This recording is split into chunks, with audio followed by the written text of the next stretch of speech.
মাঝে মাঝে এই পৃথিবীতে এমন কিছু ঘটনা ঘটে যায় যেটার কোনো ব্যাখ্যা থাকে না। আজকের মুভির এই কাপলটির সঙ্গে ঘটে যায় এরকমই একটি ঘটনা যেটার কোনো ব্যাখ্যা পাওয়া যায় না। তারা দুজন যখন তাদের বাসায় একান্তে খুব আনন্দের সময় কাটাচ্ছিল, তখন তাদের বাসায় এসে হাজির হয় ভয়ঙ্কর অজাগতিক কিছু জন্তু। এরপর তাদের সঙ্গে ঘটে মারাত্মক কিছু ঘটনা। কিন্তু কেন এই অজাগতিক প্রাণীগুলো এই বাসাটিকেই বেছে নিল, আর কি হয় এই কাপলটির সঙ্গে, সেটাই আমরা আজকে জানতে চলেছি আজকের এই দারুণ থ্রিলিং হরর মুভিটির এক্সপ্লেনেশনে।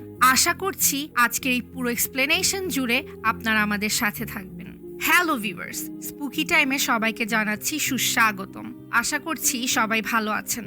আজকে চলে এসেছি এরকম একটি দারুণ শর্ট হরর মুভির এক্সপ্লেনেশন নিয়ে, যার নাম ভেক্সড।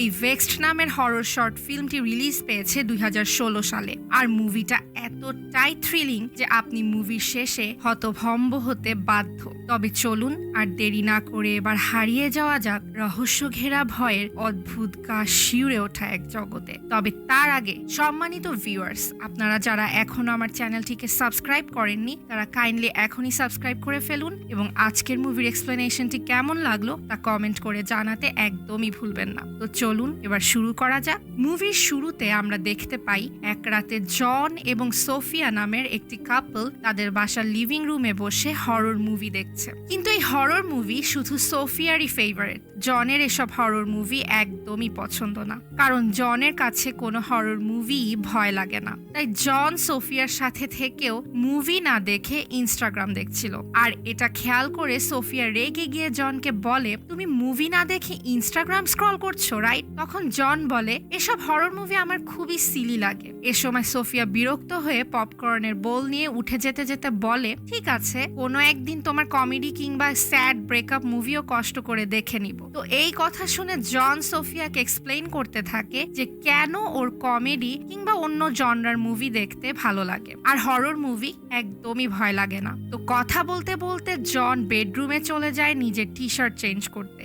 অন্যদিকে আমরা লক্ষ্য করি যে সোফিয়া কিচেনে গিয়েছে আরো কিছু পপকর্ন বানাতে। তবে সোফিয়া যে কিচেনে, ব্যাপারটা জন লক্ষ্য করে না। জন আপন মনে টি শার্ট চেঞ্জ করতে করতে সোফিয়ার সাথে কথা বলতে থাকে। এ সময় আমরা আরো একবার লক্ষ্য করি যে তখনও সোফিয়া দূরে সেই কিচেনেই কাজ করছে। কিন্তু জনের ড্রেস পরা হয়ে গেলে ও পিছনে ঘুরতেই দেখতে পায় যে সোফিয়া বেডরুমের বিছানায় বসে পেছন ফেরে ধীরে ধীরে এক টানা নিজের চুল আছড়ে যাচ্ছে। তো যেহেতু জন খেয়াল করেনি যে সোফিয়া কিচেনে, তাই জন সোফিয়ার সাথে কথা বলতে বলতে বিছানায় বসে, এমনকি সোফিয়াকে পেছন থেকে স্পর্শও করে। ঠিক তখনই কিচেন থেকে আসল সোফিয়া বেডরুমে ঢুকে বলে, কি বলছিলে একা একা, কি এত কথা বলছো নিজে নিজে? আর এই দৃশ্য দেখে জন তো পুরাই হকচকিয়ে যায়। জন ভয়ার্ত কণ্ঠে বলে ওঠে, কি ব্যাপার, তুমি তো আমার সাথে এখানেই ছিলে, তুমি কিচেন থেকে আসলে কিভাবে?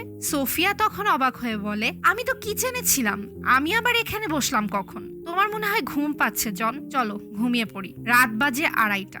সোফিয়া এবং জন ঘুমিয়ে পড়েছিল, কিন্তু হঠাৎ বাইরের রুমে শব্দ শুনে ওদের ঘুম ভেঙে যায়। প্রথমে ভয় পেলেও জন ও সোফিয়া পরে সাহস করে বেডরুমের দরজা খুলে বের হয় চেক করতে। জন ভয়ে ভয়ে কিচেনের দিকে এগোতেই দেখতে পায় দুজন মুখোশ ও কালো পোশাক পরা অদ্ভুত লোক ওদের বাসায় ঢুকছে। লোক দুটো জনের দিকে এগিয়ে আসতেই জন সোফিয়াকে নিয়ে দৌড়ে কোনো রকমে বেডরুমে ঢুকে বেডরুমের গেট লাগিয়ে দেয়। এদিকে সোফিয়া ঘাবড়ে জনকে বলে, আমরা এখন কি করব জন? জন বলে, পুলিশকে কল দাও। সোফিয়া দৌড়ে গিয়ে জনের ফোনটা নিয়ে এসে দেখে যে ফোনের পাসওয়ার্ড ম্যাচ না হওয়ার কারণে ফোন অন করা যাচ্ছে না। তো তাড়াহুড়ায় সোফিয়া বলে যে, তোমার পাসওয়ার্ড নিচ্ছে না কেন? জন গেট পাহারা দিতে দিতে ভয়ে ভয়ে বলে, ও আমি তো ভুলেই গেছি, আমি পাসওয়ার্ড চেঞ্জ করেছিলাম, নতুন পাসওয়ার্ড হচ্ছে 5221। কিন্তু তখন সোফিয়া একটু অবাকি হয়। ও বলে, তোমার হঠাৎ এমন কি প্রয়োজন হলো যে তুমি পাসওয়ার্ড চেঞ্জ করলে জন? জন বলে ওঠে, সোফিয়া এখন এইসব নিয়ে তর্ক করার সময় না, তুমি তাড়াতাড়ি পুলিশকে কল দাও। কিন্তু কিছুক্ষণের জন্য হলেও সোফিয়ার মনে সন্দেহ হয় যে জন অন্য কারো সাথে সম্পর্ক করছে। তবে এখন এত কিছু ভাবার সময় ছিল না। সোফিয়া পাসওয়ার্ড বসাতেই নিবে, ঠিক তখনই ওদের পেছনের আলমারিটা খুলে আরেকজন একই রকম মাস্ক এবং কালো পোশাক পরা লোক বের হয়ে সোফিয়াকে টেনে আলমারির ভেতরে নিয়ে যায়। জন চিৎকার করে আলমারির দরজা খুলে পাগলের মতো সোফিয়াকে খুঁজতে থাকে, কিন্তু ওকে কোথাও খুঁজে পায় না। যেন সোফিয়া নিমিষেই আলমারির ভেতরে একদম হাওয়ায় মিলিয়ে গেছে। এবার জন কি করবে ভাবতে ভাবতে বিছানার সামনের ফ্লোরে বসে পড়ে। জন এইবার পুলিশকে কল করার জন্য আবার ট্রাই করে। তখনই ও খেয়াল করে খাটের নিচ থেকে কুচকুচে কালো আঠালো এক ধরনের তরল পদার্থ গল গল করে বেরিয়ে এসে পুরো ফ্লোর ভরে গেছে। কি হচ্ছে জন বুঝে উঠতে না পেয়ে প্রচন্ড ভয়ে ওখান থেকে বের হতেই নিবে, ঠিক তখনই খাটের মাঝখান থেকে একটা বিভৎস কালো হাত বেরিয়ে এসে জনের মুখ চেপে ধরে। আর ঠিক তখনই জন প্রচন্ড চিৎকার করে ঘুম থেকে উঠে পড়ে। অর্থাৎ এতক্ষণ ধরে জন যাই দেখছিল সবই ঘুমের ঘোরে দুঃস্বপ্নে দেখছিল। ওরা এখনো সোফাতেই বসে মুভি দেখছে আর জন ওখানেই ঘুমিয়ে পড়েছিল। সোফিয়া বারবার বলতে থাকে, কি ব্যাপার জন, কি হয়েছে? ভয়ের স্বপ্ন দেখেছো? তুমি কি ঠিক আছো? কিছুক্ষণের মধ্যে জন নিজেকে সামলে নিয়ে ধাতস্থ হয়ে বলে, চিন্তা করো না সোফিয়া, আমি ঠিক আছি। সোফিয়া এবার হেসে ফেলে বলে, দেখেছো, হরর মুভি দেখতে দেখতে ঘুমিয়ে পড়াতেই তুমি এত ভয় পেয়েছো। তোমাকে কিন্তু এত ভয় পেতে আগে কখনো আমি দেখিনি। তো এই বলে সোফিয়া এবার সত্যি সত্যি বাস্তবেই পপকর্নের বোল নিয়ে কিচেনের দিকে রওনা দেয়। অন্যদিকে জন সামান্য স্বপ্ন দেখে ভয় পেয়েছে বলে নিজের মনেই হেসে ওঠে আর সোফা ছেড়ে অন্য রুমে চলে যায়। কিন্তু ঠিক তখনই আমরা একটা অদ্ভুত আর ভয়ঙ্কর ব্যাপার লক্ষ্য করি। জন উঠে যাওয়ার পর সত্যি সত্যি এবার সোফার নিচ থেকে সেই ঘন কালো থকথকে তরল পদার্থটি গড়িয়ে আসতে থাকে। এরপর আমরা দেখতে পাই সোফিয়া কিচেনে জোরে মিউজিক ছেড়ে দিয়ে পপকর্ন বানাচ্ছে। অন্যদিকে জন এবার বেডরুমে গিয়ে শুয়ে পড়ে, কিন্তু বিছানায় শোয়ার কিছুক্ষণের মধ্যেই জনের মনে হতে থাকে যে রুমের মধ্যে নানান রকম খুটখাট আওয়াজ হচ্ছে। ও ভয় পেয়ে উঠে বসে আর কয়েকবার জিজ্ঞেস করে, সোফিয়া তুমি? কিন্তু কোনো উত্তর আসে না, কারণ সোফিয়া তো আসলে কিচেনে। ঘাবড়ে গিয়ে জন আলো জ্বালানোর চেষ্টা করে, কিন্তু তখনই ও খেয়াল করে যে আলমারির সাইড থেকে একটা কালো ছায়া মূর্তি ঝট করে সরে গেল। জনের শির দাঁড়াবে ভয়ের একটি হিমশীতল স্রোত নেমে যায়। ভয়ে জন তাড়াতাড়ি ব্ল্যাঙ্কেটের নিচে লুকিয়ে পড়ে। এদিকে বেডরুমে শব্দ হচ্ছে দেখে কিচেন থেকে সোফিয়া জিজ্ঞেস করতে থাকে, জন তুমি শব্দ করছো? কিন্তু কোনো উত্তর না পেয়ে সোফিয়া বেডরুমে যায়। অন্যদিকে ঠিক একই প্যারালাল সময়ে জন কিছুক্ষণ লুকানোর পর ব্ল্যাঙ্কেটটা সরাতেই দেখতে পায় ওর সামনে একটা বিভৎস জন্তু। কিছু বুঝে ওঠার আগেই জন্তুটা জনকে অ্যাটাক করে। কিন্তু সব থেকে অদ্ভুত ব্যাপার হচ্ছে ঠিক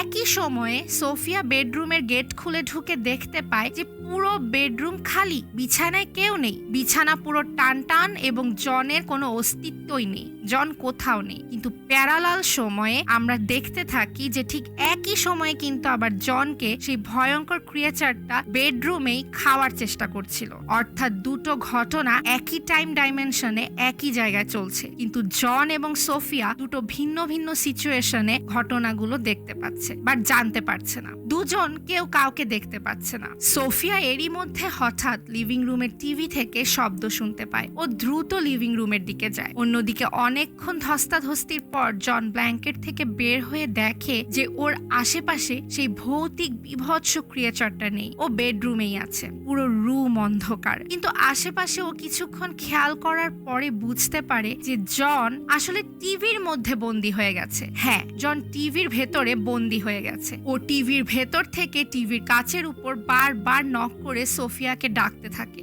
এদিকে সোফিয়া লিভিং রুমে এসে দেখে যে জন টিভির ভেতরে। এমন এক গা শিউরে ওঠা ঘটনা দেখে সোফিয়া প্রথমে কিছুটা অস্থির হয়ে বলতে থাকে, জন তুমি টিভির মধ্যে চলে গেলে কিভাবে? কি হচ্ছে এসব? আমি তো কিছুই বুঝতে পারছি না। এই সবের মাঝখানে হঠাৎ সোফিয়া লক্ষ্য করে টিভির স্ক্রিনে দেখা যাচ্ছে যে জনের পেছন থেকে সেই ক্রিয়েচারটা আবার উঠে আসছে এবং মুহূর্তের মধ্যেই সোফিয়া জনকে সাবধান করতেই নিবে তার আগেই সেই ক্রিয়েচারটা জনের ঘাড় মোটকে জনকে মেরে ফেলে। সোফিয়া এমন বিভৎস দৃশ্য দেখে প্রথমে কিছুটা ঘাবড়ে যায়, কিন্তু পরক্ষণেই আমরা দেখতে পাই এক নারকীয় কাণ্ড।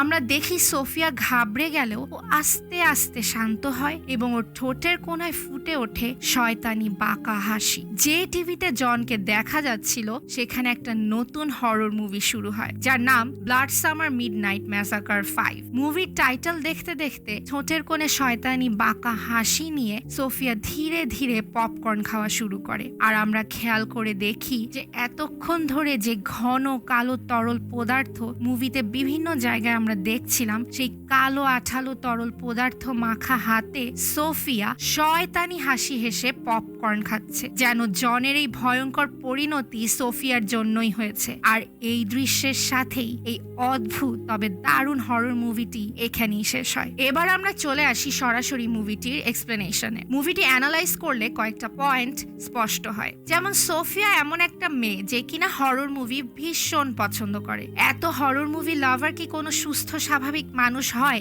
এ প্রশ্নের ঠিক উত্তর না পাওয়া গেলেও এই মুভির উপর বেস করে যে ধারণাটা পাওয়া যায় তা হলো প্রচন্ড হরর মুভি লাভার এই সোফিয়া আসলে নিজেই একটা সুপারন্যাচারাল এন্টিটি, যেটা মুভির শেষ দৃশ্যে ওর রিয়াকশন এবং হাতে কালো তরল মাখা পপকর্ন খাওয়ার দৃশ্য দেখে পরিষ্কার বোঝা যায়। তাছাড়া মুভির মাঝখানে যে আমরা দেখতে পাই যে জন হরর মুভি না দেখায় দুঃস্বপ্ন দেখছিল, আর ও বারবার বলছিল যে ও হরর মুভি ভয় পায় না, কিন্তু একটা দুঃস্বপ্ন দেখেই জন অনেক ভয় পেয়ে যায়। তাই ধারণা করা যেতে পারে যে পুরোটাই সোফিয়ার একটা ভৌতিক চাল জনকে ভয় দেখানোর। যেহেতু জন বলেছিল যে ও কোনো ভৌতিক কিছু ভয় পায় না, তাই সোফিয়া এই মাইন্ড গেমটা ওর ভৌতিক পাওয়ার ব্যবহার করে জনের সাথে খেলেছিল। কিন্তু জনের সাথে এই প্র্যাঙ্ক করতে গিয়েই সোফিয়া বাস্তবেই জানতে পারে যে জন হঠাৎ নিজের ফোনের পাসওয়ার্ড চেঞ্জ করেছে। অর্থাৎ তার মানে এটা পরিষ্কার যে জনের অন্য কারোর সাথে অ্যাফেয়ার চলছে। আর তাই সোফিয়া এই ধোকার প্রতিশোধ নিতেই জনের সাথে একটা শেষ খেলা খেলে। নিজের সুপারন্যাচারাল পাওয়ার খাটিয়ে